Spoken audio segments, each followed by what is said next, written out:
Mr. Speaker. Can I just have some quiet, please? I'm calling Grant Robertson, but I'd like to hear what he's got to say. Thank you very much, Mr. Speaker. It'll be well worth it. Mr. Speaker, that was the member for Hamilton West, the member who time has passed by, quite frankly. Sorry, I truly should withdraw and apologise for that, shouldn't I? Far be it from me to implicate Tim McIndoe in that abomination of a speech by David Bennett. Time has passed Mr. Bennett by. Because, well, actually, there's two explanations for that speech. Time has passed him by, or his listening comprehension skills are up there with his reading comprehension skills, because he clearly didn't hear David Parker describe what's occurred. So let's fill in the gaps for Mr. Bennett. So in between times from when this bill was introduced to now, there's been quite a big change in the future for Kiwibank as part of the New Zealand Post Group. As David Parker said, there's been a change in terms of capital structure. The government, and with Michael Cullen as the chair of the New Zealand Post board, working with Bill English, has come up with what is quite an elegant solution, actually, for keeping Kiwibank in public ownership, for supporting New Zealand Post through the transition that it has to from being largely a postal services company to working in the modern technological age. And that means it stays in public ownership with strong capital investment from the super fund and from ACC and from the government as well. So the Labor Party did what a good opposition would do, Mr. Speaker. It decided to update its members' bill to keep up with the times, and I congratulate my colleague David Parker for putting forward this SOP on a bill that he inherited. And he inherited this bill, and being the agile member of Parliament that he is, he said, I'm going to put forward an SOP that recognises where we've got to, and that's what he's done. I'll return to the detail of that in a moment, Mr. Speaker, but I think it is important to look into the history of how we came to be here. I'm sorry to interrupt the member. Could I ask the government members just to quieten it down, please? There are so many discussions going on, I'm having difficulty hearing the member. Grant Robertson. And that'll be the only time you'll ever say that in this House, Mr. Speaker. The history of this situation, we do have to go back to the beginning of Kiwibank. And it's right for members on this side of the House to be sceptical about the commitment of the National Party to Kiwibank, because they hated it from the beginning. They hated the idea that there might be a player in the banking industry that was going to be a bit disruptive and get a better deal for New Zealand consumers and customers of banks. Because that's what Kiwibank's fundamentally done.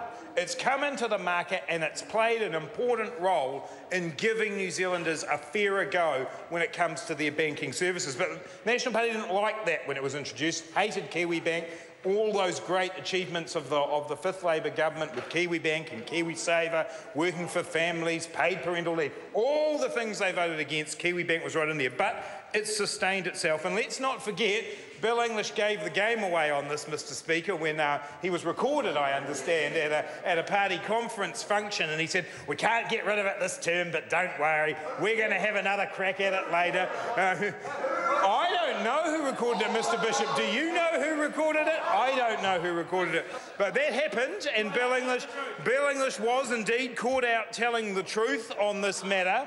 And so New Zealanders and the Labor Party are right to be sceptical about the National Party's commitment to the ownership of Kiwibank, and that's what lay behind this bill originally. That and the fact that it was drafted, and I think it was my former colleague Charles Chauvel who's responsible for the drafting of this bill. I think it was in his name originally, and it was drafted at a time when the National Party had launched into its asset sales program.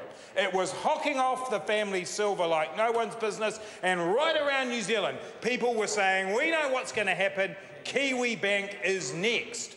And of course they had formed. Bill English said he wanted to do it, maybe in the second term, not the first term. So this bill was drafted, Mr. Speaker, to ensure that Kiwibank was kept in public ownership. And that is the history of how it got there. That's the goal of the bill, to make sure that Kiwibank stays in public ownership, doesn't lose what's important to its many thousands of customers around New Zealand, that it is a New Zealand bank, that it does represent something of their money being part of our country.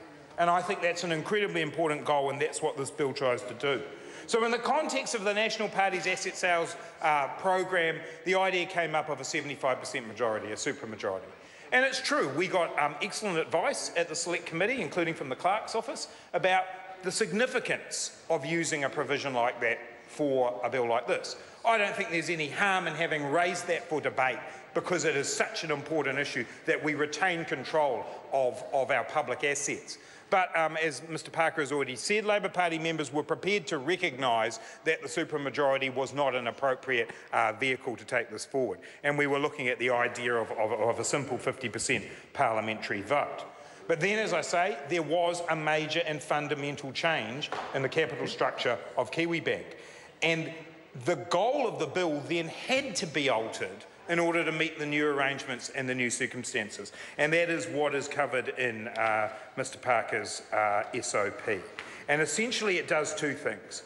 In the first clause of it, it makes sure that the only way any sale or disposal of Kiwibank or New Zealand Post's interest in Kiwibank rather can proceed is if it is a disposal to the Crown or an organisation that is wholly owned by the Crown. So that's the principal level of the original bill, which says public ownership is the default setting. And I want members opposite to stand up tonight. Chris Bishop will do this, I know he will, because he's a huge fan of public ownership of assets, isn't he? He's a huge fan of public ownership of assets. So what I want National Party members to do is stand up tonight and commit to Kiwibank remaining in public ownership.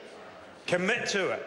He's not very vocal right now, Chris Bishop. He's thinking through the consequences of betraying his principles of mass privatisation versus getting into trouble for committing to the public ownership of Kiwibank. So we await with interest that. Mr Seymour, you don't need to speak. We already know what you think, so you can stay quiet. But other National Party members, we do want to hear from you. Are you committed? Because that's what the new Clause 6.1 that David Parker has put into this bill is all about, the commitment to public ownership. But then we want to deal with the precise situation that we now face, which is that the government has inserted the possibility of a first right of refusal for the Crown should any of the subsidiaries decide that they want to on-sell their shares. Now, the first right of refusal is a good thing, but at the moment, it's not automatically triggered. And what David Parker is trying to do in this bill is say that they must exercise that first right of refusal. And that to us is actually essential, because our commitment and support to the elegant solution that I mentioned before of giving Kiwibank or New Zealand Post a bit more capital, a bit more chance to survive, because they're not going to get it out of the government in the new world, is predicated on those shares and that capital remaining in public ownership. And that's why we have to make sure that we put ACC and the super fund on notice that the first right of refusal has to go. So the government rather on notice that the first right of refusal has to come back to the Crown. So clauses 2 and 3 of the SOP say that if the first right of refusal is triggered, the Crown must exercise that right unless it obtains the support of Parliament to do otherwise. So this puts it back into this House, Mr Speaker. It puts it back into this House's hands that unless the government does what we believe is right, then Parliament will have the final say. So I think Mr Parker has come up with an excellent SOP that keeps the essence of the original bill, the concept of public ownership and the concept of a parliamentary final decision-making point, but also acknowledges the new situation around the first right of refusal, around the injection of capital via the super fund and ACC, and it is a very good approach, and one that I hope that other members of the House will look at and see that it achieves the goals that certainly on this side of the House we want, which is the public ownership of Kiwibank, and I look forward to Chris Bishop's commitment to ongoing public ownership of our important assets. Chris.